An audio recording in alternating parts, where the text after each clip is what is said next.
Welcome, everyone, to another episode of Why the Long Face? Where Paul, Rob, and I talk about crazy, insane, stupendous, awesome, award-winning material. Followed with some shenanigans. And The Walking Dead, and comics, and Star Wars, and comics, and movies about comics. And mostly comics. Mostly comics. Because Walking Dead was a comic. Yeah. So, on that note, let's jump right into cue the theme music. Mike, I'm not cueing the theme music. Alright. Walking Dead. So let's talk about... We're going to talk about episode 3 and 4 together. Together? Yes, together. This is something unprecedented. They really do. I mean, they really do. It is a exact continuation. You kind of got to almost watch them together. Yeah. Obviously you wait the week, but it's worth it. Yeah, it's almost like watching. They should have made it like a 2-hour movie. That's. Yeah. It kind of just combined all together. So, quick thoughts, Rob. What's your quick thought of the 2 episodes together? Wow. I thought... Did you do your homework? I did. Okay.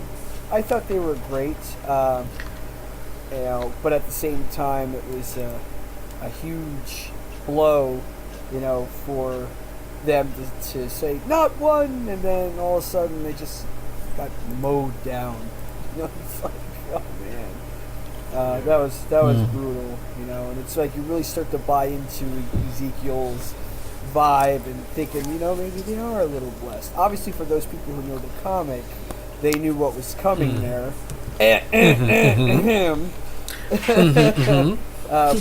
Agreed. But for those of us who haven't read it, I was, by the time I got through the 2 of them, I was, and it's sad because Shiva, that ruined me. Well, wait a minute. You're jumping over to the end. Yeah. Don't jump to the end. Let's just a quick synopsis. Overall, I thought they were good. They really, like you said, they blended very well together, and I thought it was nice to be able to see Carol do her thing, because you didn't get that for a long time. She kind of stepped away from all that, and you haven't really got to see her in action again. Hey, wait a minute. I'm going to jump in with an old discussion Mike and I had. I think we had it on here, and we might not have. I said, Mike, who is more badass on the show, Carol or Michoone? And Mike immediately went to Michoone just because she has a ninja sword. Yeah, no. It's Carol, dude. It's Carol. She always knows how to kill and get in and kill people. Don't you remember the cookies? Michoone knows how to... Yeah, she has a sword and she has something, but she is not kick-ass in every situation. Carol, you just put her in a situation where there's something that can be used as a weapon, she's going to use it as a weapon. All right, we're going off the rails here, and I'm going to encourage it. Listen, my point is, when you're that, like Michoone, she not killed her brothers, but she cut the lover's arms off and her brother's arms off. But weren't they already zombies? They were already zombies, but she used them as shields.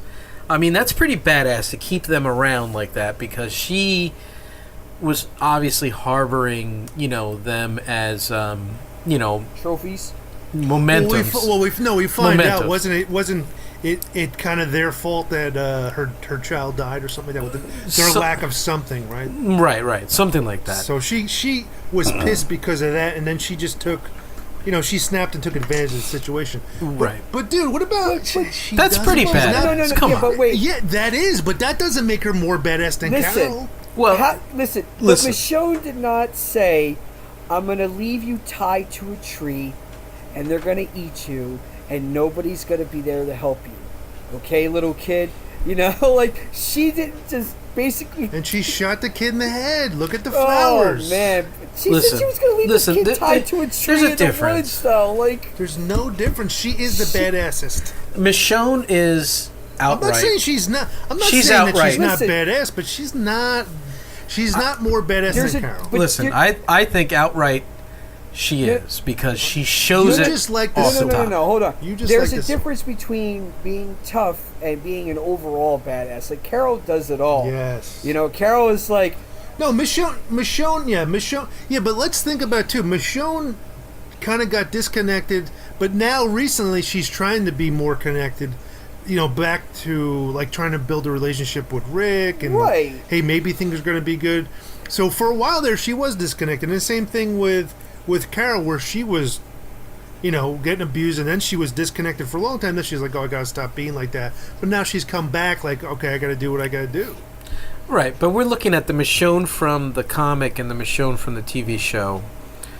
I mean, if we're gonna judge We the can't- two, No. We're If we're gonna judging just judge the TV two- show. if we're gonna just judge the judging two- the TV show only, okay, Mike, not because the if comic. we're judging the two, all right, and if we have to judge the TV show, just the TV show, yes, just the TV show, because the Carol character in the comic is nothing like the one on the TV, so we can't include that.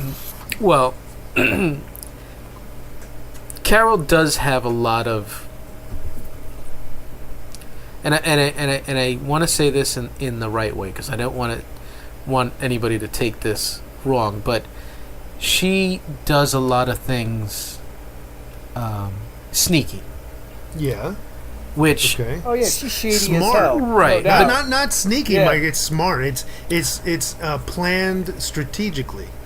well, you might call it planned strategically, but I like to call it, But she set 2 people on fire. Dude, but they deserved it. Well, you know, again, it is what it is. That's the world Right. you live in. And at that point, they didn't know a whole lot. I about would what was like going to on ask, whether and I or know not we it have was like contagious. 4 viewers or 4 listeners. Anyone that goes to our page, comment and say who they think is more badass Yeah, and why. And give why, us a yeah. couple of insights, and we're talking about, and like I said, TV show only. We can't go to the comic because everybody's different between the two. Yeah. We'd have to have one with the comic, one with the TV show. Well, Right. yeah, and there's always a difference between written media versus, But- the film adaptation. Think about this: who of would any you character. not want to be trapped in a room with if shit was going? Like if one of yous had to die, Carol or Michoone, or you, who would you not want to be in the room with? I mean, think about it. Michoone to me seems like almost she's a little bit more like you could talk to her a little more. Carol seemingly is nice, but she has a singular mission. It's like, okay, this is what I got to do. Oh yeah, she's like Mr. Rogers' worst nightmare. She's you got to know? do what She's she's like, got to do. Hey, won't you be my neighbor as I slit your throat in half? You know, like she's Yeah, brutal, I guess you for know? me, I would trust Michoone more than I would Carol, because I would know that Michoone, her intentions are going to be Yeah, right up well, front. Where and then Carol, while you're- you just while don't you're- know. You have your back turned to her, you got a freaking knife up the back of your skull. Well, that would be Carol. So you don't turn, yeah. That's what I'm saying. I wouldn't trust her. See, that's me. I wouldn't trust her. Is it because she's white? I would have to say it's because she's sneaky. I don't know. I And think She's and shady. But no, I just I out of the two characters, I just I think I liked Michoone from the comic book. Well, And that's what I I'm think saying. it's carrying over for yeah, me. I think it's a little bad because she is a cool. Like you're in this almost a post-apocalypse, not quite, but the end of the world situation, and everybody has guns. Here's somebody with a sword, so that's kind of cool. Mm-hmm. But I mean that there's more to it than that. Because oh my goodness, my sword got dropped out of my hand or it broke. Then what? Well, she's fought without the sword before. Yeah, but she sucks fighting without the sword, dude. Yeah. What about the time she fell off the building? she got- Didn't she get thrown off the Yeah, building? she got her face torn. I was up. like, isn't looked she like a meat dead? grinder I was like, hit oh her. my god, there's a body. Is that her dead? Because at first I was like, She oh, she's actually- gonna take this guy out 1, 2, 3. Because was it a guy or was it a woman she was fighting? Remember It- she was on the. it No, was it a was woman. It was a I woman. was like, she's gonna It was take a her out woman. 1, 2, 3, and she was getting beat. Yeah, she got I tore was like, up. oh man, this Her chick face was looked like a meat serious. grinder. But she also got sucker punched too. It was kind of like Yeah, it's true. it was kind of like cheap. something Carol would do. So she Like, got we're not suckered talking about into their integrity. We're talking about their badassery. it. Again. She got sucker punched. When Carol you wouldn't have go- been able to go through here- that whole fight. When here comes the cavalry, it's Rick, what's his name? Daryl and Carol, dude. It's not Michoone in there. Yeah, She's gonna be towards the back of the line of that. Here comes the cavalry. Yeah, I don't know. I'd have to disagree. Do you have pictures of her naked? That's why? Is that why you like her more? No. Actually, I she is in a new Black Panther movie, so there are props for that. But that doesn't count on the TV show. Okay, so let's just agree that you like Carol and I like Michoone. Wait a minute, Rob was also on my side, so that's 2-1, Mike. You lose. No, because my little stuffed Deadpool here agrees with me. Well, you'll see when we get the 800 votes on our website that I put there. Okay. This one has 8 views. Oh wait, it's all from the same IP address. Oh, sorry. Oh. So let's get back. So is that what you call it now? Your little stuffed Deadpool? Is that what you're calling it now? Paul's seen it. Well, no, but it kind of ties into the 2 episodes because Carol was kind of like kind of important, especially towards the end. Well, she had a bigger kill count. Yeah. Well, no, I mean important to the story at the end, especially. That's you're what like, I'm saying. They're screwed.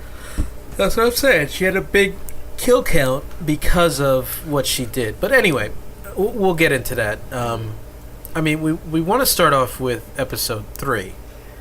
And Paul, I know we didn't hear your synopsis real quick because and yet I smile. It was kind of cool because he was rallying them all. You got to see the. Am I talking about 4? Remember, he was kind of talking to everybody, and they were showing 3. you. That's 3. That's 3 when they're showing. That's 3. Back at the That's the beginning back of 3. at the town where everybody's like, okay, I'm getting ready. Back at 3. Yeah. Yeah. And then 3. they were having a lot of beginning success. Mm-hmm. And how about? But wait a minute. How about that dude? Everybody's like, oh, look, he's from season 1. Boom, dead in fucking 3 minutes, dude. Okay, listen. You're from season 1. Done. But over. Wait. I love how everybody had all these theories. Oh, I think this is going to happen with him. Nope. I think they brought him back because of this, and they just brought him back to get shot Arrow in the neck, head. You know? Wasn't an arrow in the head or something? But that was. Yeah, I know it was. Let's move on. Yeah. He's like, I know it was. Doesn't what matter. season is this? Season 8? All right. So here's my question to both of you. Do you think Carol. Daryl is becoming evil? Daryl's becoming evil? No. Well, hey, No, wait a minute. Okay, wait. That. I don't think so. Okay, go ahead. I think he's where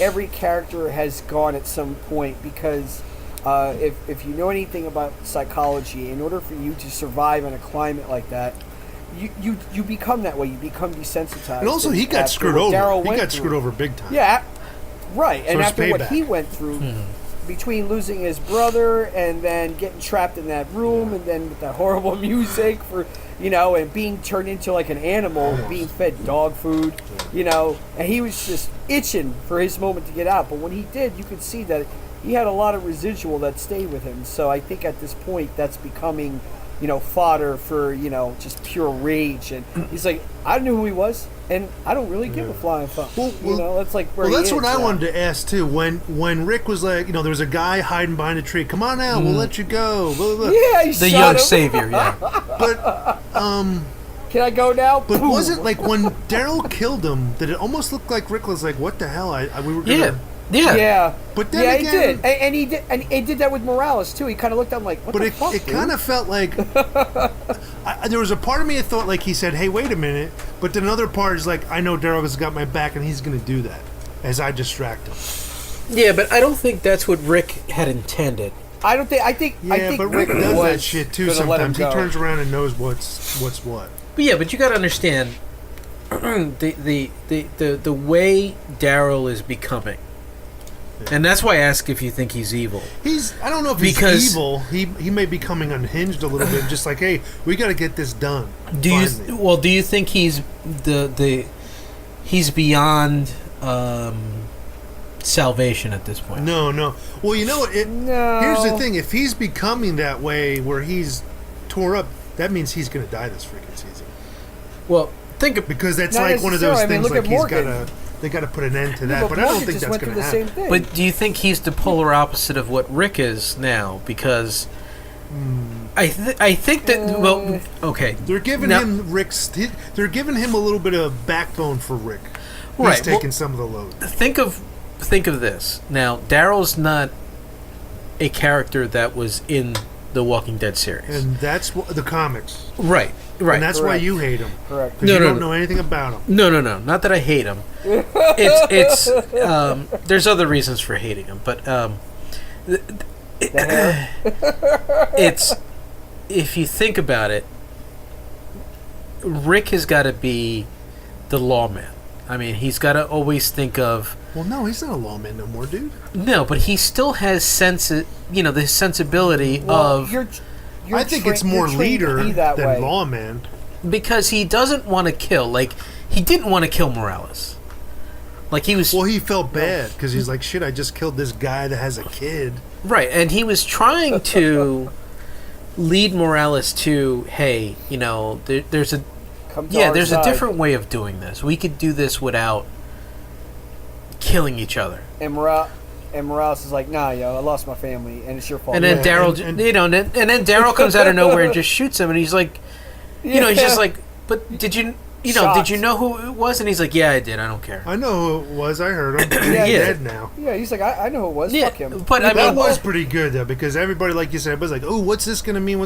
No, it doesn't mean a damn thing. It's just a little bit of nostalgia. Daryl was like, right. Daryl was like, you know what it means? Dick. And my dick. Done. Yeah, but I mean, and then later with the kid, like, I don't think Rick really wanted to kill the kid. I mean, he was a younger guy. Oh, you mean the guy behind the tree? Yeah. I felt that way physically looking at him, but I don't know because you can't let these guys go. Yeah, well, you can't let them go because they're going to tell somebody. So the only method for this is boom. I mean, that's the only thing you could do with him. It's the time, because he said, hey, I'm giving you guys a chance. Nobody took that chance, so now it's full-on war. Like, hey, okay, your guys are all going to die.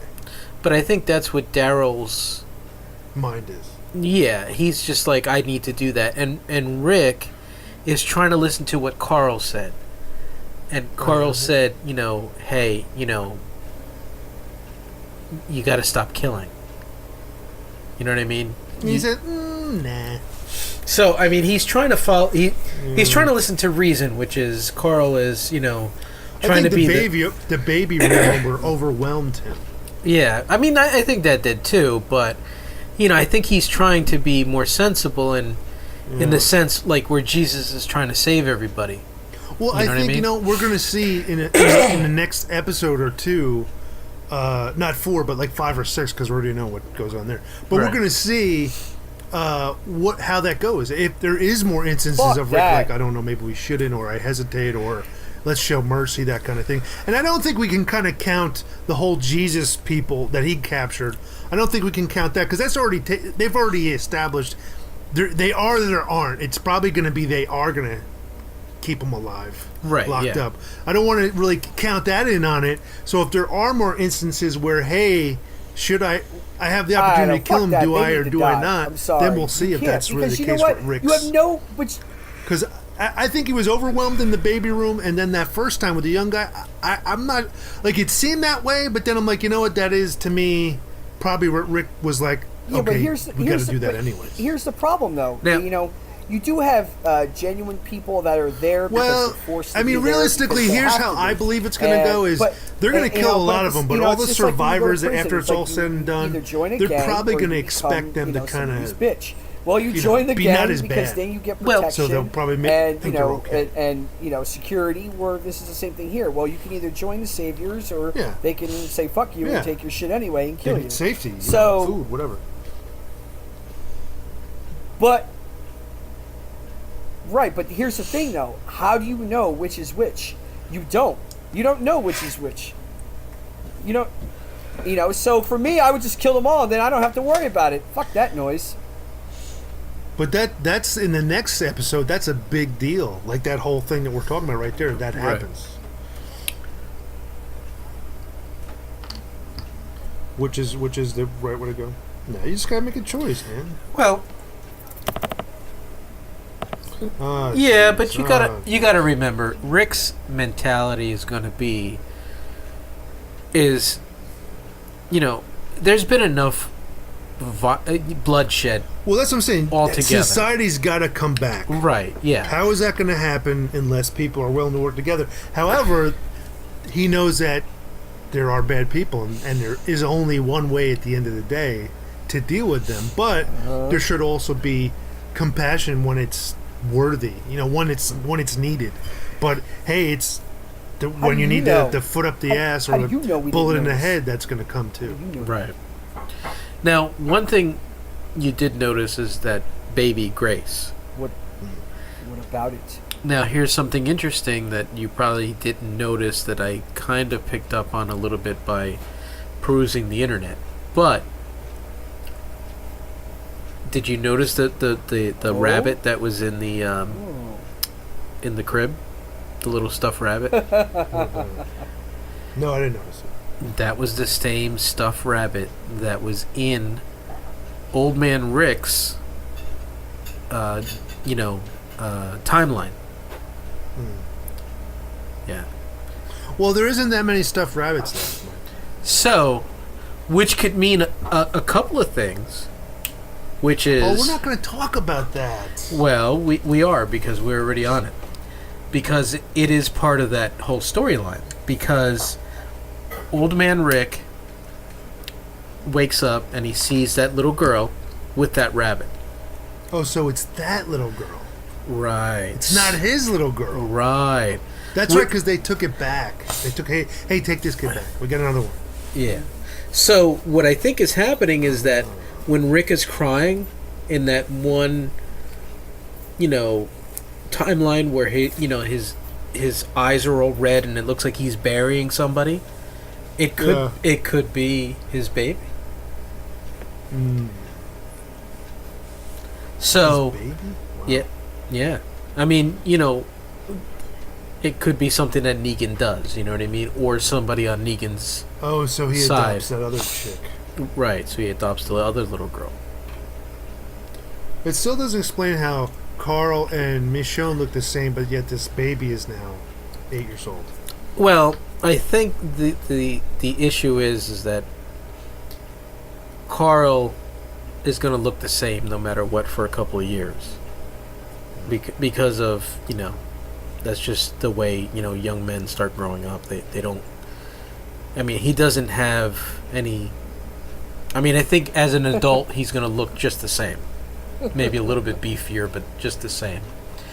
And Michoone, I guess they just being graceful with her and not giving her any grays.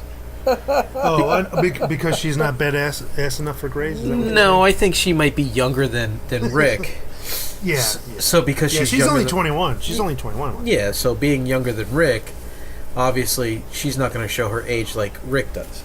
Or she was on Wakanda, she took that serum that the Black Panther takes, and she doesn't age anymore. That could be it, maybe. It could be. Who knows? But, Spoiler. That's another little thing that I figure we'd throw in there for the listeners to kind of... So where did you see that nugget? How did someone pay attention to that? Well, it was on one of the sites. But you would have to have just watched the. You didn't have to binge these just to notice that. Well, what it is that Velveteen Rabbit is a rare rabbit to get. That little stuffed animal, and you can only get it from England.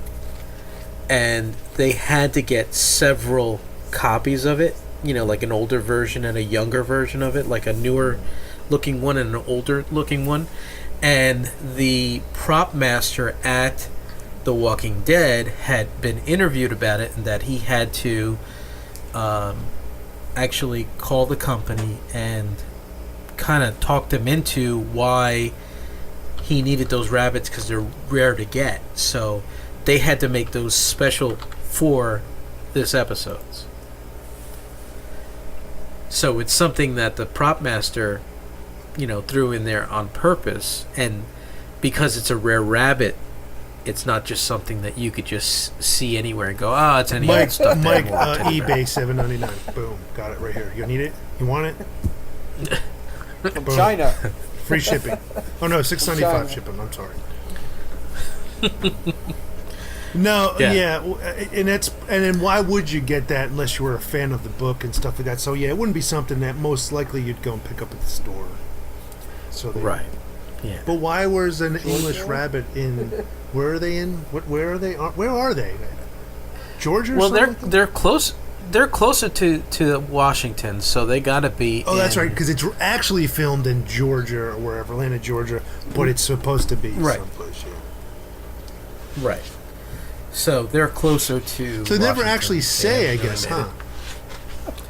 Well, I think they did, but you just don't care at this I point. wonder when they first got to who's what's the lady? Who's remember when they first went in that and who's yeah. what's That that narrowed lady's it name down. that died? The lady that died. Yeah, the one that was in Uh, the governor, the governor lady. yeah, and he's like, who's so and so? I freaking maybe because didn't they show some kind of sign for that place or something like that? Like, hey, this is whatever. Right. Maybe it was there, but anyway. Yeah. Anywho, but anyway, back to Back what to we the were talking Velveteen about. Rabbit for $7.99. Yes, for $7.99. But I think Well, that was the same thing that happened in Guardians of the Galaxy with the Walkman. You know, when they went to make the second film, they couldn't find any. You know, because the film did so well, they tried to go on eBay and locate them, but they were going for all kinds of crazy money. But come on, They had to make replicas. the movie prop guys can spend crazy money though.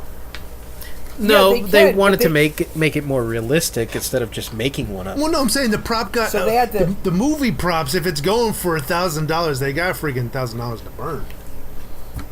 Yeah, but they're not gonna. Yeah, but how you justify to the studio? Oh, I spent $1,000 on a Walkman. That's probably gonna get broken in the first 20 There you minutes. go. That's how do you justify any of that stuff? I need 18 Hulk hands. Well, they did. You know, they did by basically they got one and then they made replicas of it after that. So, you know, they that was what ended up happening. For the first film, they had a couple, but after that, forget it. So, you know, the Velveteen You would think that Rabbit there'd be strikes some again. company out there making that, but I guess maybe there isn't a need for it. I don't know. Nah, nobody wants to. Who's Cassette gonna make a tapes, Walkman right? except for like a Yeah, prop nobody. Well, company? it would make it looking like a Walkman, but you'd be playing CDs. But then again, who buys CDs anymore? Too? Actually, in the replica prop forum, the RPF, there was an individual who made a replica of the Walkman, and it was built so that you could slide open the cover and put your cell phone in it, and then basically use that as your music player. So somebody was right there on that.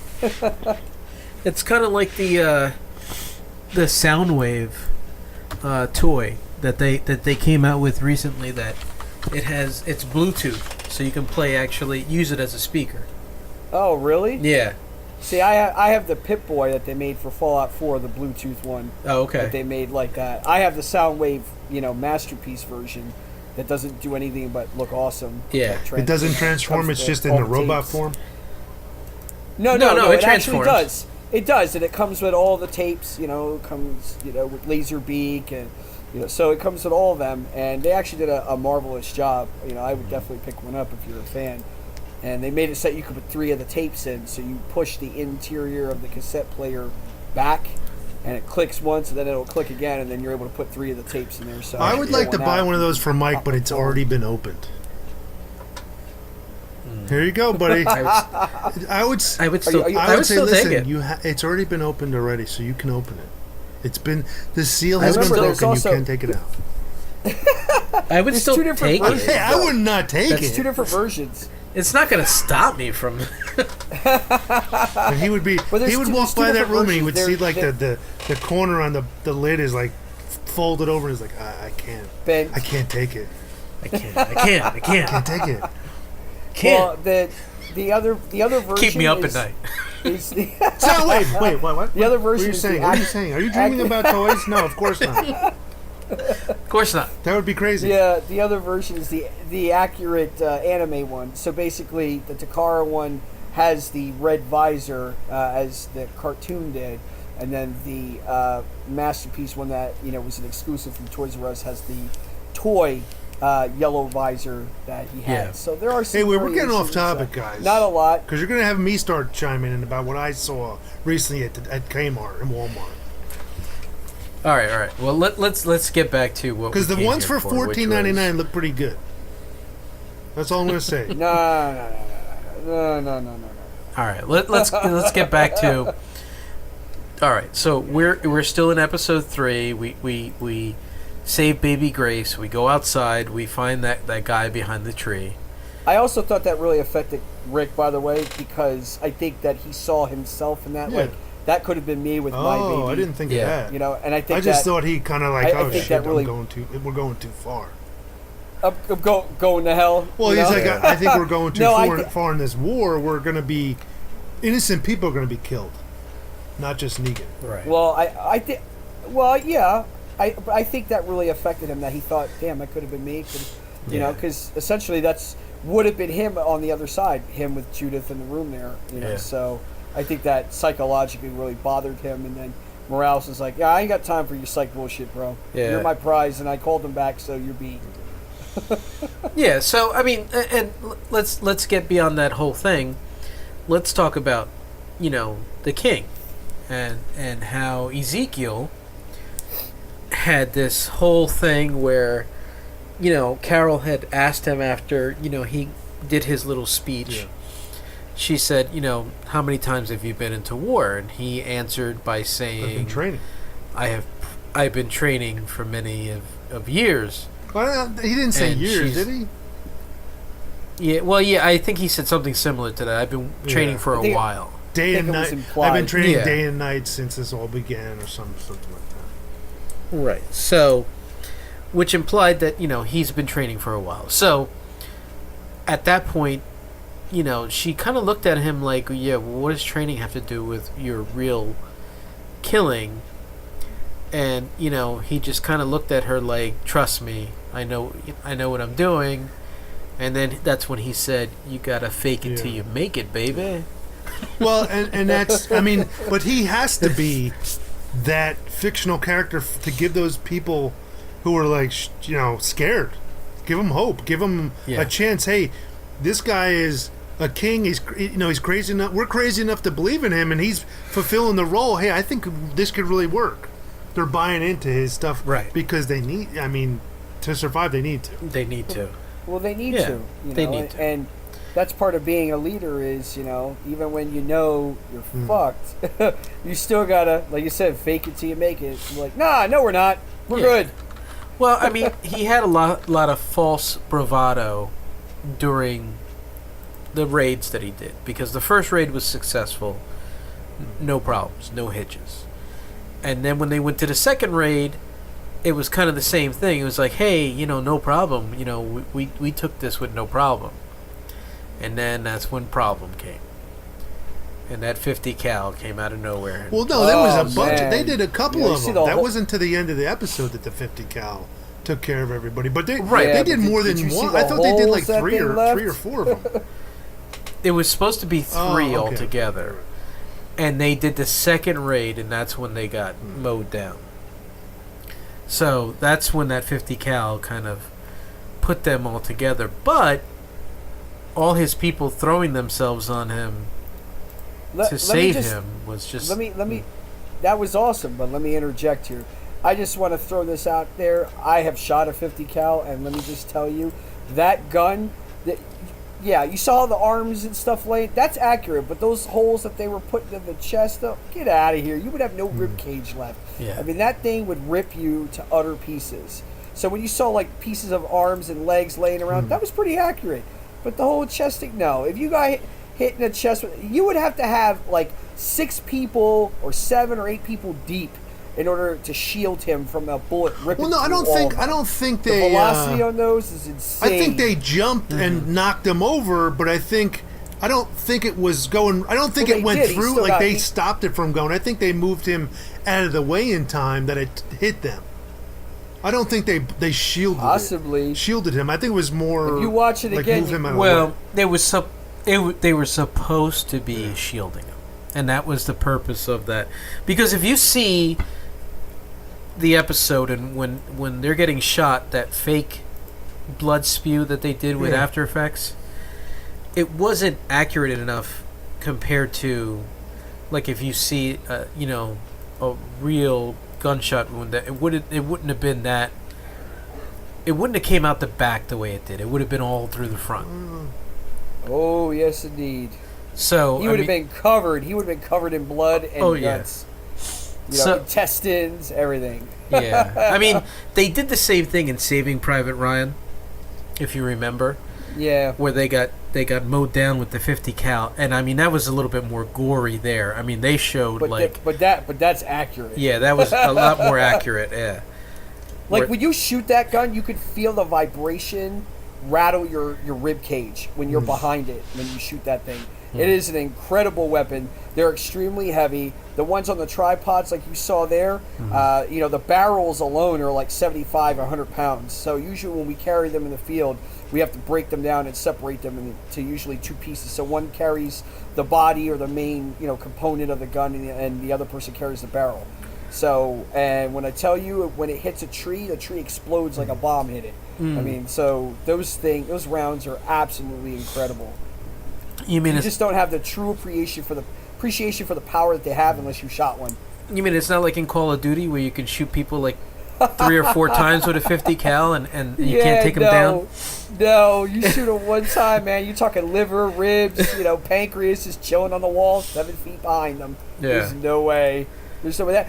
If a round passed between your rib cage and your arm, it would rip out part of your rib cage from the sheer velocity of the round. That's how fast and potent those things are. Well, if you know how to roll with it, maybe.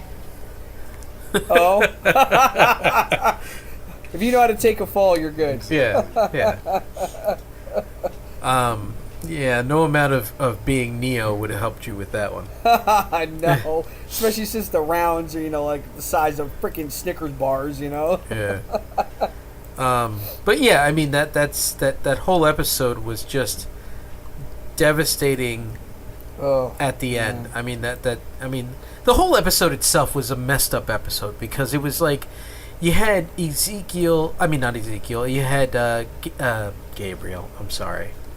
You had Jesus and Morgan fighting over keeping people alive because Jesus had to remind him, we're murderers, but we're not butchers. Or not butchers, assassins. Yeah, we don't assassinate or something like that. I think that's what he said. And I think he said he we're was not trying to them. remind him. Yeah, and he was trying to remind him that we just don't kill for no reason. And, you know, Morgan just is in that mindset right now because he's so devastated over all the death that he's seeing around him that he's getting... I have to clear. Yeah. Has to clear. I think he's going back into that whole, you know, loner Morgan where he kind of was just, you know, for himself and just being that savage, feral person that he was. Well, yeah, I think he needs to you know, he's being realistic in the situation. Right. I'm with him. But you know, you have to kind of agree with the point that Jesus is making is that, you know, we're gonna need people, and you know, the less people that are around, that means the more you're vulnerable to being attacked. But how can there's strength in numbers. But how can you trust those people? Yeah. Well, most of them might be in that situation because they had no choice. I mean, when you think about it, it's when you're on the road and you're by yourself and you meet a band of people and they say, hey, you know, you want to join me because if you join me, you'll survive. And you're just like, no, I'm okay. Well, you know, and they go away, you're like, okay, that's fine. But these people didn't give you a choice. It's join me and you'll die. Or you'll die. That's just the choice that the saviors give you. So you have no choice but to join them. You know what I mean? Yeah, I mean, it's you're walking into the lion's den and the lion's just like, you know, you want to be our dinner or you want to have some dinner? Yeah. That's pretty much what it is. So, you know, with with that, you have no choice. I mean, it's just the way it is. That's the way that world is working. And that's why Rick and Jesus and other people like that, like Maggie, are just trying to get to that point where they don't want to have that anymore. They want to have it where they want to have people working together again. Wait. Surviving Listen, together. But I love Maggie, but what is she doing? Now, she probably has an ulterior motive later down the road, but that fucking worm, let me tell you, I would have ripped his spine out and made a She's small showing little that she's sailboat out better of than it. them, and she's kind of, by doing that, she's rubbing it in his face. Oh, Yes, she is. bullshit. I rubbed my boot on his larynx. Get the hell out of here. well, you sold us out, she's you showing rat. she's showing the the typical leader type of thing where you have to show mercy as well as be stern. And that's what she's trying to. She did say she's trying to show that. She did say he's not worth killing yet. So she obviously has an ulterior motive, maybe to use him for bait or something, like he tried to do with them. But the bottom line is I just would not have had that kind of control. I would have just stabbed his ass. But at the same time, I thought it was funny because the gate opened. He's like, "What are they broken or something?" What happened here? No, they're not broken. like he genuinely did not know. Oh, is it broken? Yeah, he didn't I guess he's understand still that. thinking everybody's Everybody believing knew what he was. bullshit or whatever. Yeah. And that's what Yeah, but what's funny was the guy that he was talking about, and he's like, he's delusional. He's like, hey, yo! He can't give him the finger. and the best is when he says, Cal's delusional. I love when he says, and that's why, you stole the pancakes from that little girl. And he goes, she's a liar. I did not eat her pancakes. Yeah.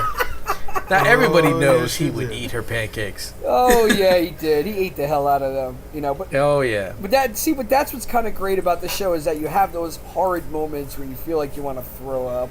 And then you have those moments where you're like, what is happening right now? They're arguing about pancakes? Are you for real? Yeah. So, I mean, it was a... I don't want to say it was a roller coaster of a ride, but emotionally it was. Yeah. Because there was a lot going on. Yeah. Yeah. I don't know. I don't think anything will ever be as bad as the opening episode of last season. Oh, my God. Well, yeah. Well, yeah. That was awful. Yeah. I was like, what just happened here?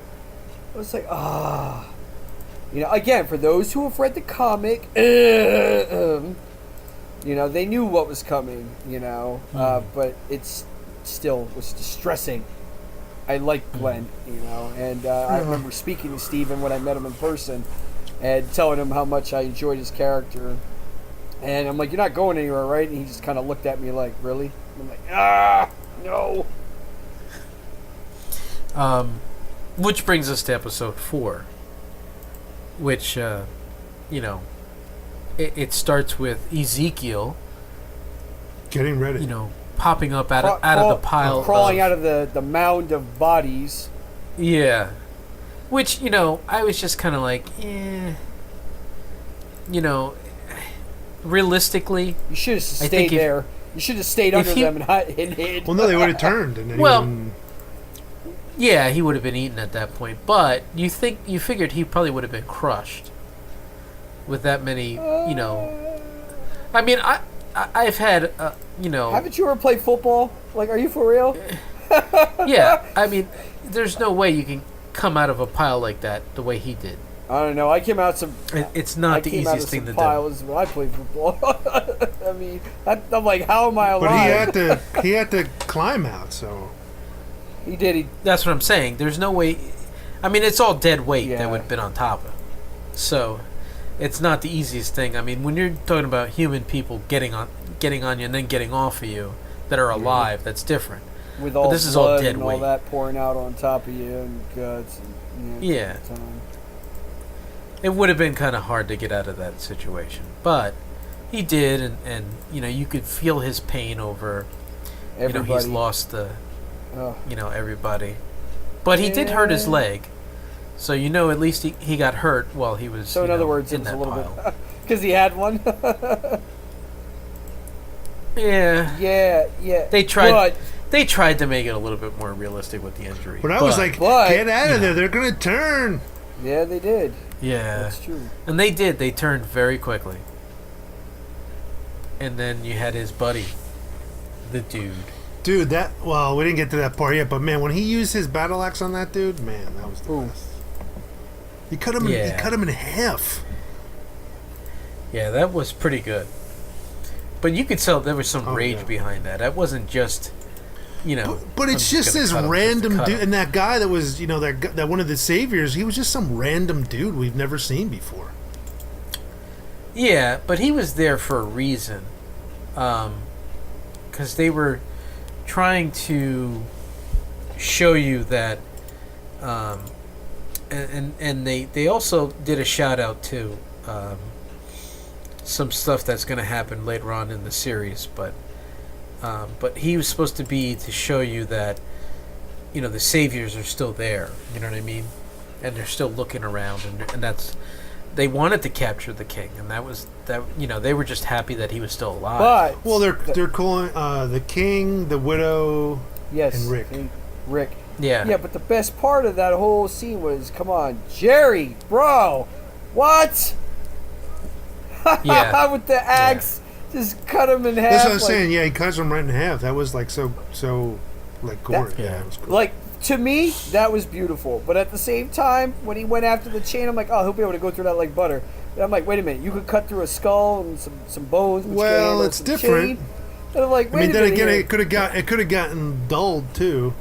And that, a couple skulls would do that to you, I guess. But when he wedged it in there, it was a little unrealistic, a little bit, yes. but it was still cool to watch. And you were like, yeah, Jerry. But when he stuck it in there and tried to use it as like a makeshift like crowbar, I'm like, dude, you're gonna. Yeah, I'm like, dude, you're gonna snap the handle. Don't pop. Nope, there it is. You're dead. And now we're beating zombies with freaking or walkers with handles now. Oh, okay. That's realistic. I loved when he was talking to him, and he's just like, Your Majesty, I have to get you to safety. He's like, I'm not Your Majesty. And he's like, dude, you're my Majesty. He's like, dude, like, he was adamant. He calls him dude. He's like, dude. He was totally adamant about it. Dude, like for real? Dude. But when they were doing the flashbacks and he was getting ready, I'm like, oh, this is him before. Right. That's what I thought for a minute. And then when he's put the red beret, I'm like, oh no, this is now. It just looks so like he was getting ready for to go on stage. Well, they did that on purpose, and if you've seen the way everybody was kind of getting ready, it was reminiscent to the scene where they were getting ready in Game of Thrones. Like when Cersei's was getting ready in her room before all the people went to go meet. That's kind of the same kind of atmosphere they were trying to do with Ezekiel. So they were trying to give it that same kind of flair.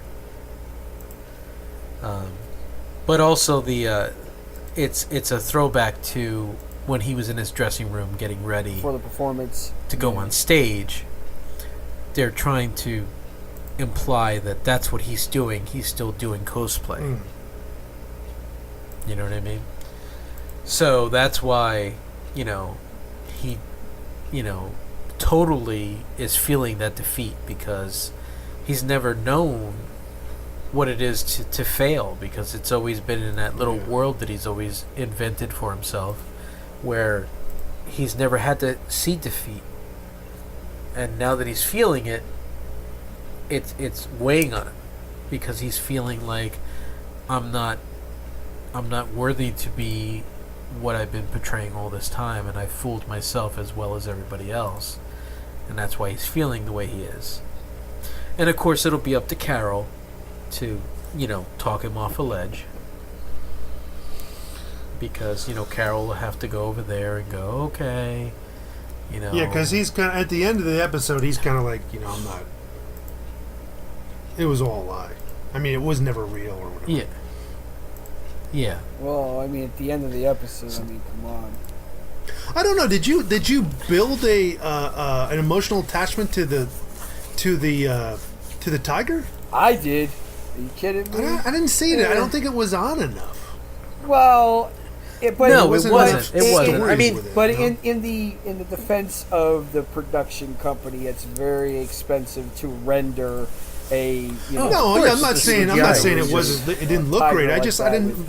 I was like, oh, that's sad, but it wasn't like, I'm talking about it for days because it, there was no emotional attachment to it. Well, I have 4 cats, so I'm partial to cats anyway. But remember in what was it? I Am Legend, the dog. Oh, You're the like dog. all upset because the dog was like a character. Well, yeah, because he's like, eat your dinner. At the beginning, that's how it opens. But at the same time, though, it's like an animal that really doesn't understand what's going on, and that basically it gave its life in such a horrendous way to basically be it gave its life. bit apart. It was sad. I just was like, I was okay. I didn't need a safe space after that. I mean, my God. But I was just like, oh, man. Yeah, but the thing is in the comic... I heard... But in the comic, it had more... Right. Again, cost. More presence. Probably comes down to, like, shit, we can only do so much with this, for all these actors. Because, once you get into the 8th season, once you get into, like, the 3rd season of the show, it begins to go up exponentially. So you go from $200,000 for the season to now you're making $725, and then by the 3rd you're making $1 million or whatever, some craziness depending on how popular the show is. So I'm sure Andy Lincoln is making some crazy money, as well as Norman Reedus. Right. I mean, just as an example, when he was doing conventions prior to the show, I think they were charging like $35 for an autograph with him, and now when you go to see him, it's like $85, $90. So, the marquee value has definitely increased there. So, I'm sure that between the overall cost of the show, between animating all of the walkers, because background in that, you could completely tell, how much CG they use with the walkers. Not really, especially when they're, stabbing them or shooting them. You can see all the CG that's used there. So, you can imagine the budget for the show is pretty high. So, like Paul said, I'm sure it was an issue of, we can only do so many scenes because it costs $20,000 for 30 seconds of film with this freaking thing. Yeah.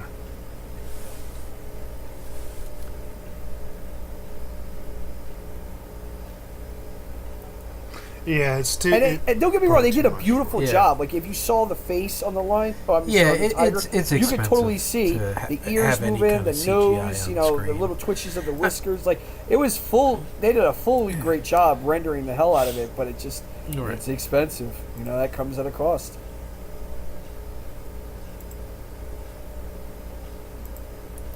Yeah. Right. Yeah. So, I mean, I didn't feel too much for the tiger. But, I mean, the whole Raiders of the Lost Ark thing at the end was just kind of ticking me off. Because here they are, ripping through people's flesh with this, 50 cal. Yeah, like the radiator. 19, I know, it went through the 80s the bullets went through the radiator, but let's be realistic. The bullets would have cracked the block and ruined that car instantly. It broke into it. Yeah. It would have been more believable for you to dodge the bullets than of to course, take I was thinking the same thing. I'm looking at this, I'm like, what? 80s MacGyver Listen, physics Jeep, works different in the apocalypse, guys. Come on.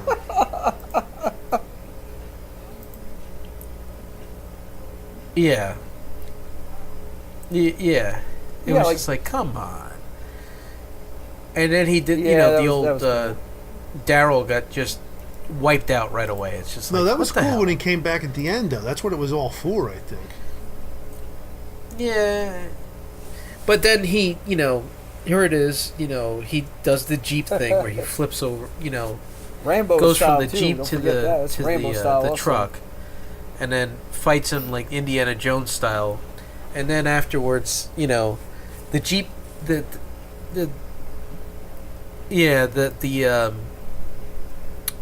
truck flips over, and then you're thinking Rick is down there with the truck, so when Daryl comes up and he's looking over like, huh, I wonder if he's down there. And then Rick comes out of, Rick comes out of the weeds, So and he's you're just not like, thinking it was more along the Yeah. lines of it's the mileage.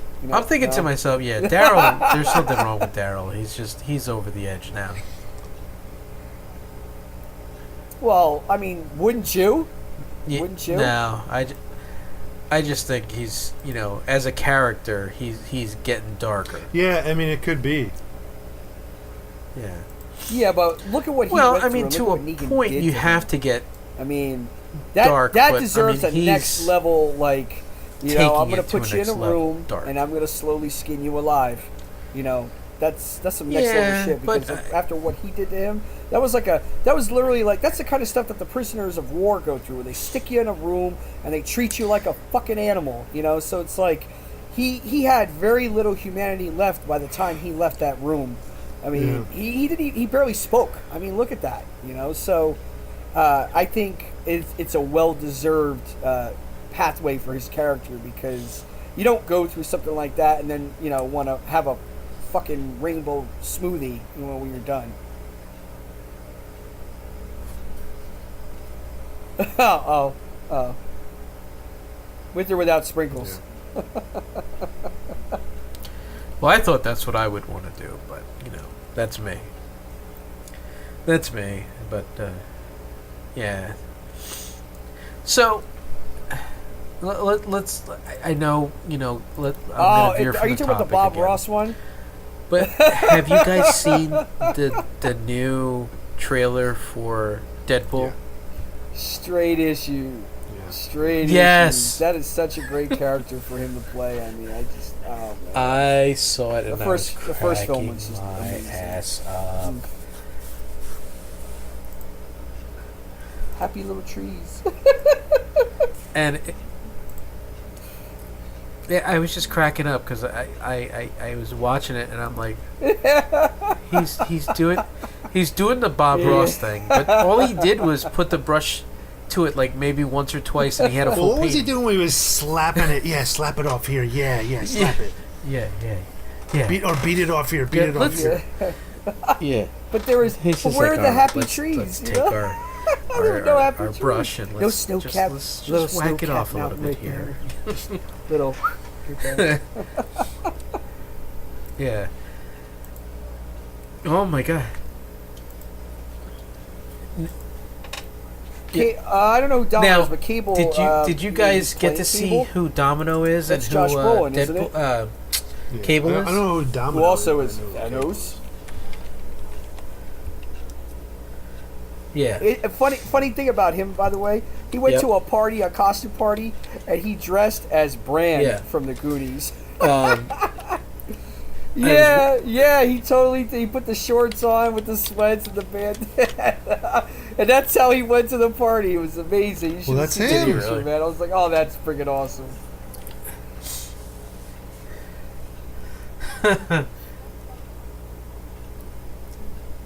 He looks. Yeah, it looks a little different without a yeah, because pink bike, I was with looking some at it and I'm training like, wheels. huh. I'm like, wait a minute. I'm like, that is. He is Goonies. Yeah. Yeah. And I'm like, huh. You know that's what? Weird. I And I'm like, okay. I think so. So, can you see him as Cable? I think so. I don't know. I don't know. I'd have to see him. I think so. Acting Have you because seen him like he as can he's kind of get aged? that I kind mean, of he has gruff that kind of rough, kind of thing. like seasoned. Like I've been a cop for 20 You think years. so? And, I'm just bitter and angry. And, like he has that look. And his voice definitely can do that deep like grovel, like same thing like with John and the Punisher.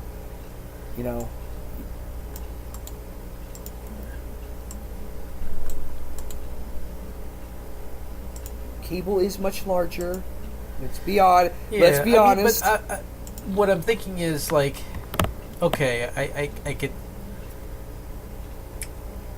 Yeah, I mean, Cable's a big. Yeah, but they big have Domino buddy. as the reverse. She's not. She's instead of being white, she's black, Doing and she has a social white justice warrior action. patch That's over her eye. me.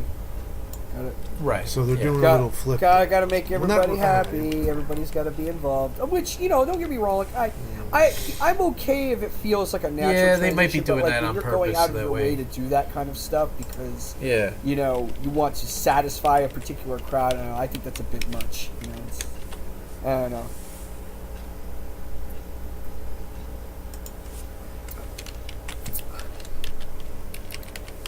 But it's a fresh enough topic that I guess they can get away with it. I mean, meaning, it's a whole kind of a whole new take. I mean, yeah, he does a good justice, but is that the character's origin really?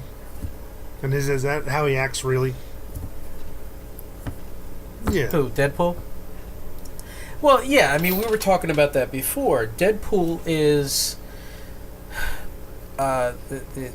it's Ryan Reynolds playing Deadpool. It's not Deadpool Ryan Reynolds movie. with a costume on. Well, Right, that's all it is. Like Robert Downey Jr. So as Tony Stark. it's definitely You know, just that was Ryan not a Reynolds stretch for movie him by any means. with him just having a costume on, and that's it. That's all it is. Well, Yeah, just saying. no, but he made it believable, just like Egomaniacal. Ryan Reynolds is But making listen, it I've been believable. a Iron Man fan forever. Tony Stark is not that sarcastic. No, sarcastic. I mean, he is smart, and he's like, yeah, I can do that. But he has like stuff where he uses some kind of, okay, let me take my gauntlet, and I'll take the piece out of this, and I'll rig it up, and then I could shut down this force field because I took apart. He would like work on the fly. He didn't rely on his suit for everything. His brain was his main superpower, and the armor was just the Well, the but that's shell. why, that's Now why you it's go to like see the armor movie. can You do want to see everything. the armor. You want to. Well, yeah. Anybody sitting in there could I do mean, it, pretty much. Yeah. Improvising. But I mean, No, you do. I'm just like saying. I just MacGyver? wish they would have more times when he's like, improvising with other things. Because he always used to be taken apart. Like, I got to take apart this, or I have to, take the. If I short circuit my chest plate and then short circuit this, and I'll be within it. He almost dies, but he shuts something down, and then of course somebody. well, shows up. he did that in the first movie. Yeah.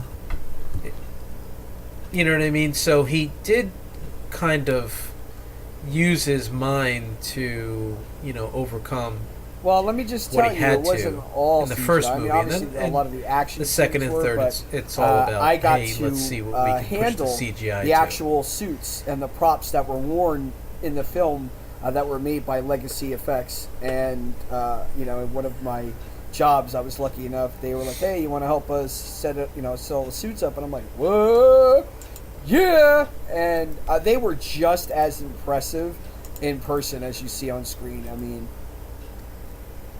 well, it's a mixed media, so it's a combination of like fiberglass, silicone. And what are they all like? What are they made of? Like resin. all plastic, or what is it? There were certain parts like where the joints were, where there was like fabric, where the joints were like the hip joints, and like the gloves, where the joints were for the fingers. It was like a glove underneath that, and then the heart pieces went over the top of that. So, and then they had like the silicone like for the neck, and then they had stunt suits that were all basically rubber, and that they were used a lot for the fight scenes. But it's funny because when you looked inside the helmet, it looked terrible. It looked like a 4-year-old had built it, as most movie props do when you see them up close. Because they're not designed for long-term use. They're usually cobbled together and glued together, and they're meant for this shot, and if it falls apart afterward, oh well. Right. But they were, when you looked at the finish on them, like they looked legitimate. Like when you looked at it, it looked like a solid metal suit. Like you really thought it was something that could take a blast from a tank when you saw it in person. I mean, it was that impressive. The weathering they did on it, I mean, Legacy Effects did an incredible job on that stuff. They're the ones that made all the suits for Pacific Rim and, among other films. But they're really good at doing suits. And they brought the Ironmonger, like the actual one that, Bridges was in the film that opened up. And it was like 12 feet or 15 feet high. I mean, it was utterly insane. It was massive. But it was cool to look at in person. Oh, man.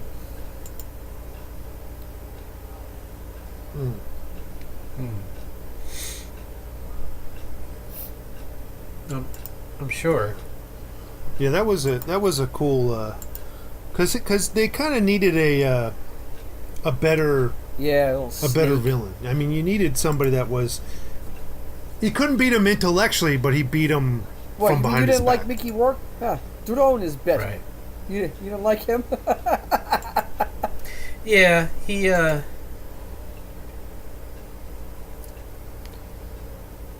He was all right. It was too soon, and then how many? He was like 3 different supervillains, and who are you? Choose a character. Yeah, this just I just couldn't believe him as a super genius and restructure my face. He's a super badass and a super genius. In between reading, I also lift weights and tattoo myself. Yes.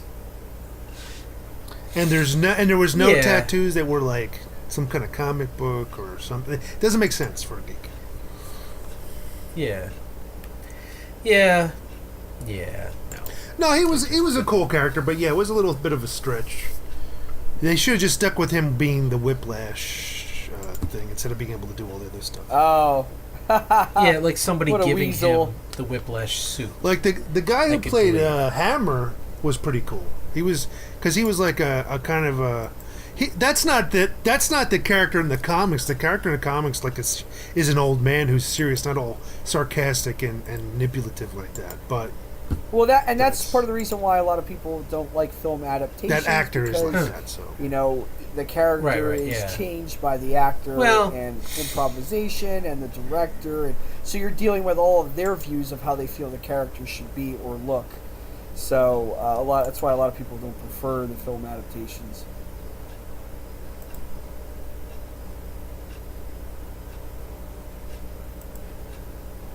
But I mean, you gotta, in order for it to make its leap from I agree with comic that. to movie, you have to make it within the realm of Eating Eye Batman. some I love possibility. it. Michael Keaton, Jack Nicholson. Yeah, you got to one give of my it. favorite all-time superhero films. Is it really realistic and believable? Not so much, but well, that was Joel Schumacher who ruined the franchise with that. Tim Burton did the first they became kind of like comedies, and though. the way Batman was really meant to be. Yeah, they Michelle kinda... Pfeiffer had said that she's like, "Wow, the Batman," or is it just Batman? And he just like looked at her she owed him money and said nothing, and just they had this little silhouette on like around his eyes. That was all you could really see. That was all that was lit. And everything else was like darkened, and he just looked spooky as hell. And then he just got in the car and left, like, "No, I'm not talking to you." And that's what you were looking for in the character. And then later on, the studio said, "Hey, we want it to be more family friendly. We want more butts in the seats. We want kids to go with their parents. You can't make it dark. It has to be lighter." So then Joel Schumacher took over it because Tim Burton didn't want to make that kind of film because, again, you're messing with his vision, and that's not what Batman is to him. Yeah. So he stayed on as executive producer and did the third film, Batman Forever, which, if you notice, is a stark contrast. There's a lot of neon, a lot of bright colors, a lot of over-the-top in there. And then it got worse with Clooney later down the road. It was just terrible. So whereas you went to the Nolan series, which was, I thought was fantastic. I loved that it was grounded. This is where you were going with that in the conversation. I liked that it was believable. It was grounded in reality for the most part. You could see how, so that's how he gets the grappling hook. That's how the suit works. Okay, that's where the Batmobile comes from. That's what it was originally designed for. That's why he can jump. All right. So, that's why he could fight the way he can because he went away for 7 years. And so it felt a bit more grounded in reality. So I thought that, and there was one scene.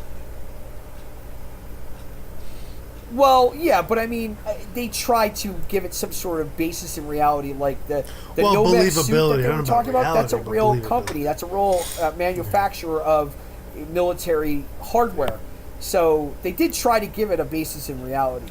Of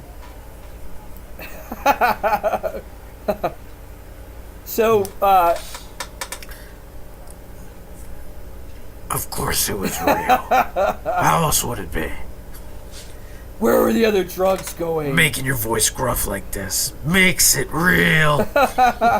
Well, what I will say is, I love that. The Pete Holmes thing of that. I love the voice changer a little bit better than than Batman. Oh, it's terrible. He's like, what are you talking about? Have you? Yeah, like he is did that like the the show one he he has? did like one with Superman. He has a He's bunch like, of different Superman's like, people. oh, He we should team he up. does a bunch And of he's different like, superheroes. Why? That guy. He's like, okay. you're like invincible. He's like, what do? You use your eyes to like heat up some old lady's porridge. Is that warm enough for you? And then he's like, what? And he's like, he goes, oh, stop it. And he starts talking about his parents. He goes, what? He goes, okay, that doesn't stand for hope. Starts with an H, stupid. You know, he's like going all into it. Yeah, and then he's like, it starts with an H, stupid. He goes, my parents. Because this is my planet's like, oh, they're symbol. dead. Get over it. He goes, hope, oh, really? He's like, my suit's cool because I made it myself. Talking about the bat suit. He's like, he goes, you're a superhero. And he's like, you're invincible. He goes, I'm just rich and nuts. Yeah, rich and nuts.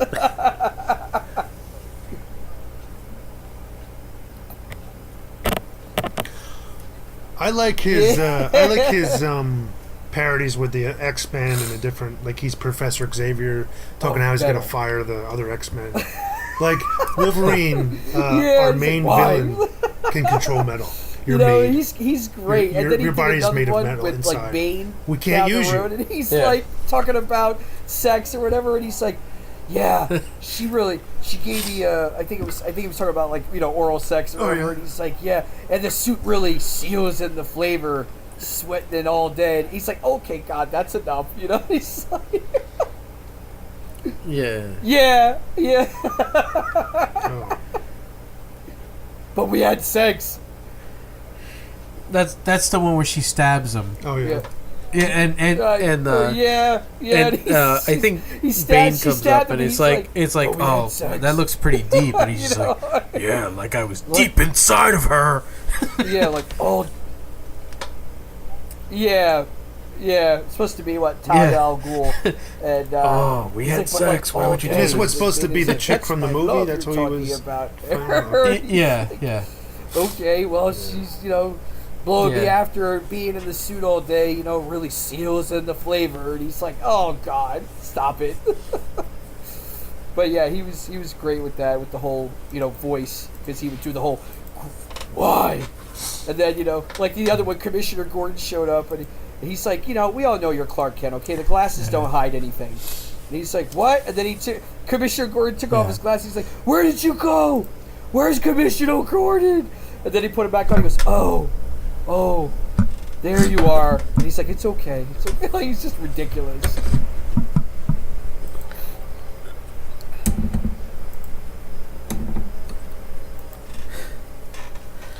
Well, I mean, I think they never really explained that, because it was just supposed to be we as the viewers can see it. But see, but that's why I don't like Henry Cavill. The general public don't see it, because they don't get to see Superman and Clark Kent I like right next to each Reeve, other. because to me, that's not only does he look like the comic book version of him, but he was able to do both roles extremely well. You know, like the bumbling, klutzy, you know, whereas Henry Cavill was like, I don't know, he was just too serious. Like, I don't know. Okay, but Who? Henry Cavill? Well, wait a minute. I have to Henry get a little Cavill? gay and say he looked awesome in the Superman suit. He looked like how Superman should have looked. Yes. Here we go. Here we go. Because Superman should look powerful. I'm sorry, everybody. Just for right now, this is the gay hour. But he so looked powerful like he should. Superman shouldn't be like Hulk, but he should have muscles. I mean, Christopher Reeve, they didn't have that. Christopher Reeve wasn't all cut up. He just was like a normal. He just looked. You know, it was form fitting, but he didn't have bulging muscles. He looked physically. He looked like he was like in shape. They loved his performance so much that they said, "Okay, but you're too thin, so we have to bulk you up." And because they just wanted him to look solid. So because he was always athletic, so he was like a 190. But it was different or something back then, at bulking up. 6'4". You know, so he was lean.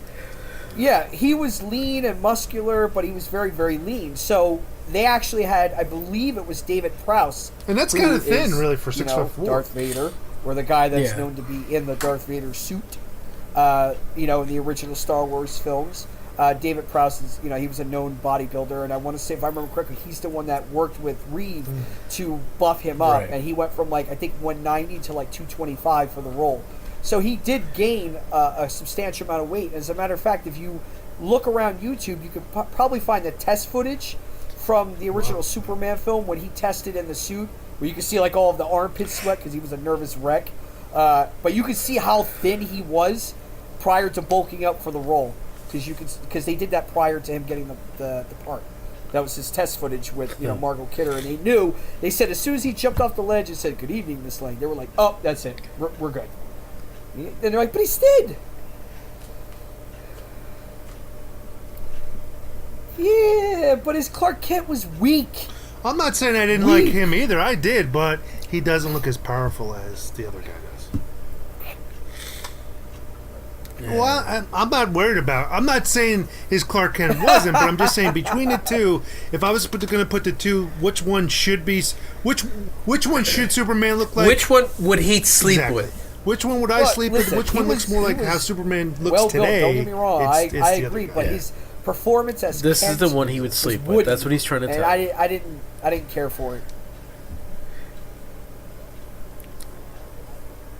That's okay. Rob, let me take a moment. I'm going to send you 700 photos of him. My wife has already got them. Various shots in that costume. No. Then see if you my wife already has that and a poster above the bed. No. What do you think of this? Can you look at this? Can you look at this one again? What do you think? No, I'm good. No? Okay. Why is there 200 shots of him below the belt? It's edited to just include the below the belt. It's all shots of ass streaks. No, I was saying that I'm good. a couple weeks ago. I was saying that I'm trying for to cut days. back, but thank you though. All days. My wife's like, "What are you talking ass about?" Streaks. No, I'm good. My wife is doing that enough. Talking for me. about She's got ass enough streaks. pictures in school, please. Oh, Rob, explore your other side for crying out loud. Him. No, let's not say we did. So it's all on her phone. Let's bring her in on discussion. No, let's bring her over. Between him and hey, let's not. I was saying between him and Chris. He's like, no, my wife that's not funny. For both of them. There's a connection problem. That's just like with Thor. Oh God, yeah, that's my wife. That's what my wife said. Every time. What does Winnie say when she sees him? Have you seen? Did you see Ragnarok? It's just yet, like, Paul, come on. No? Mike, he's another finely so crafted you know the scene young that man. I was referring to last week when I was like, he's just walking around. I see. I seen it on that Monday. Yeah, I've seen it. For 15 minutes, yeah.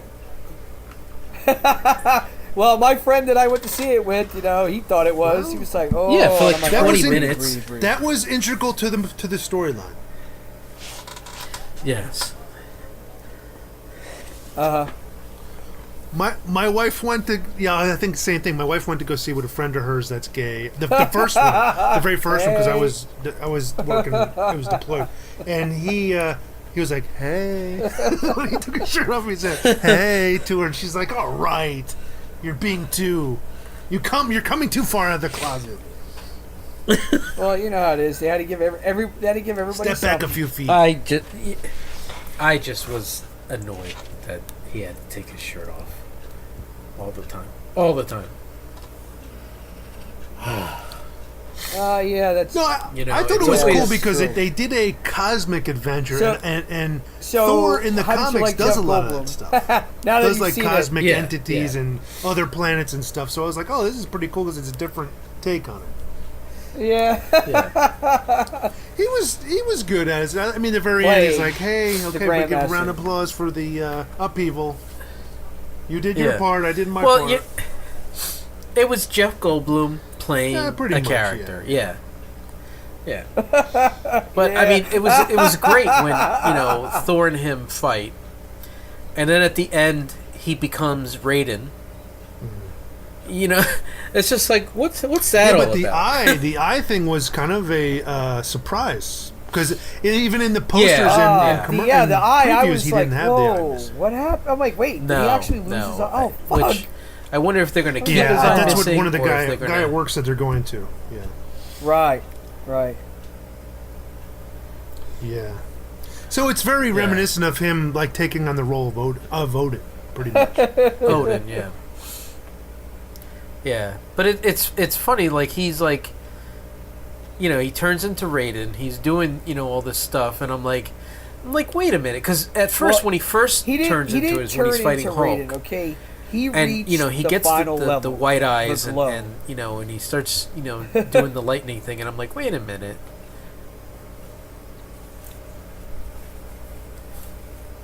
Right.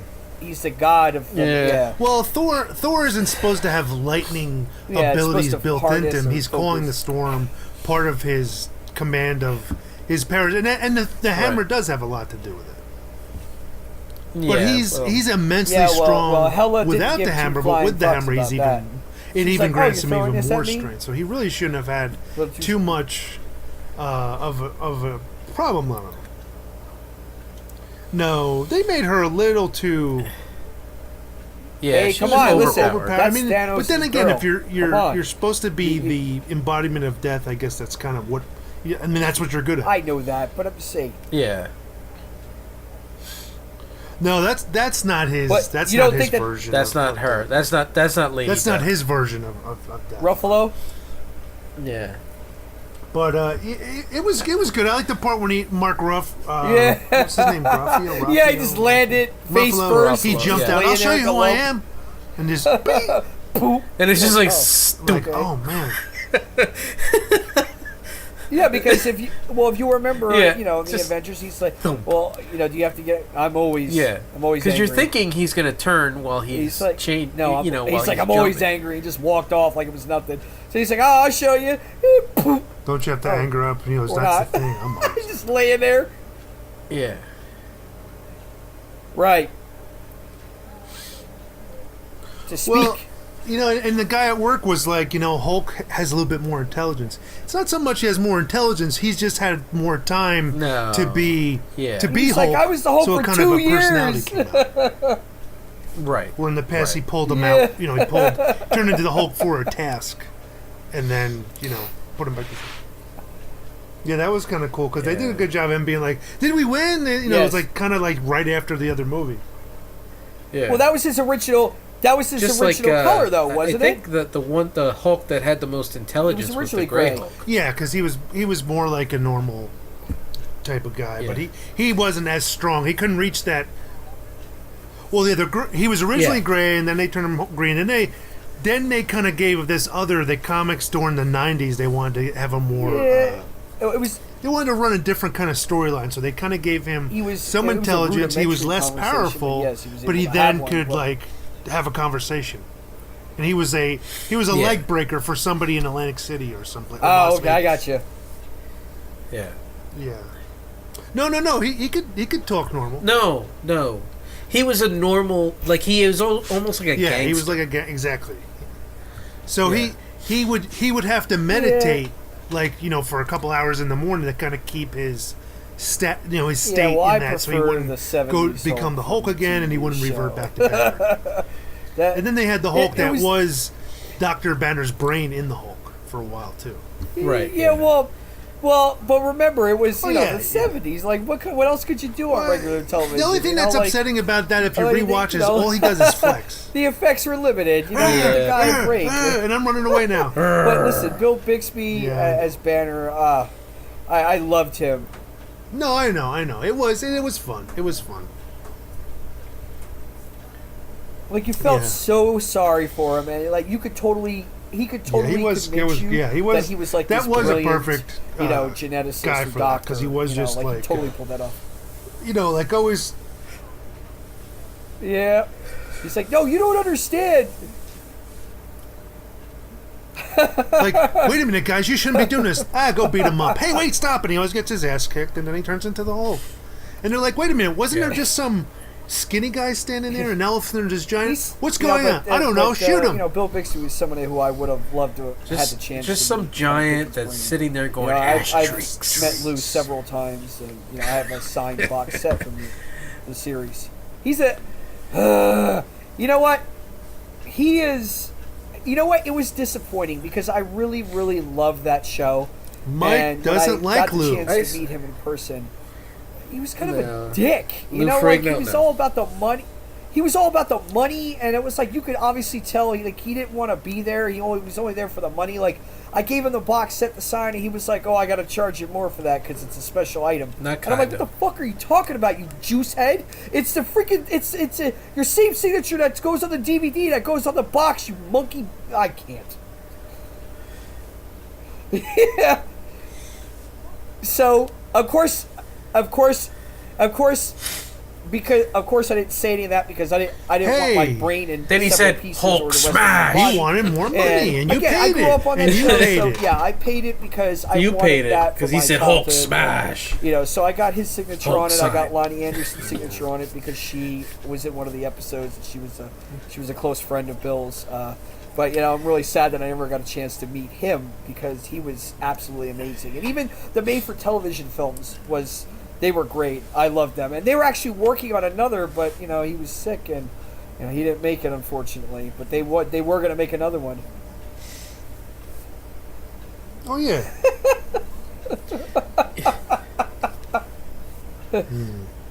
Oh, hey, you brought your own ogre.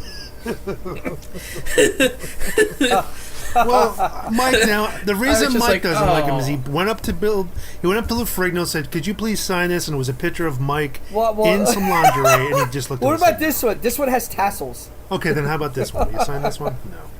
What about this one? Can you look at this so one we're not gonna again? sign. Can I just have you look at it again? Look at it again. Just look at it. But that was a huge buzzkill, though. Just look at he was it. a douche like that. I was Just like, look at for this. real, man. I refuse. Get out of here. You're creeping me out. Can you look at it just one last time? You know what? Just because they're famous doesn't mean they're just the character they play is not the people who they are. That's what everybody always thinks, Yeah. But listen, but when I met Stallone, man, the guy was fantastic. Because he's Rocky. Like that. Who was the guy that played Daryl's brother? Oh, that guy. Oh, Michael Rooker. Now, Rooker is that great. guy is awesome. You know why? Because every time that I've seen him, he's flipped off the crowd. Every time he's come out, like we saw him at the one Walker Stalker Con in Jersey, and he was walking through the crowd, and like he had like an entourage kind of like surrounding him so that way people wouldn't touch him, and everybody started cheering for him, and he puts up both hands and starts flipping everybody off. And he's like, "Yeah!" Well, that's his character. And but I'm listen, like, "Whoa!" Listen. So when then, like the second time I saw him, what he did was he was supposed to come out to his booth, and everybody was expecting him to come a certain way. So what he did was he came like another way and like tricked everybody. And when he did that, like people were just like, "Where is he? Where is he?" And then all of a sudden, all I hear is, "I'm over here, fuckers!" And I'm like, "Whoa!" Listen, listen. I personally got to work with Rooker in my other job, and he's fantastic. He's a wonderful guy. He loves the fans. He loves having a good time. He's great. I remember when my friend Mike, who I was working for at the time, was like, said that he was coming. I'm like, oh, awesome. And then he came right on out. Said hi to us. He's very personable. And if he's talking to like somebody who, like his Mike was the promoter, the owner of the show, and like if a fan came up to him while he was having that conversation, he wouldn't freak out. He would give the fan the time, shake their hand, take a picture. Like he's great. He absolutely loves his fans, and his role as Yondu. Did he awesome. tell you he was freaking Mary Poppins? Y'all. Yes, yeah.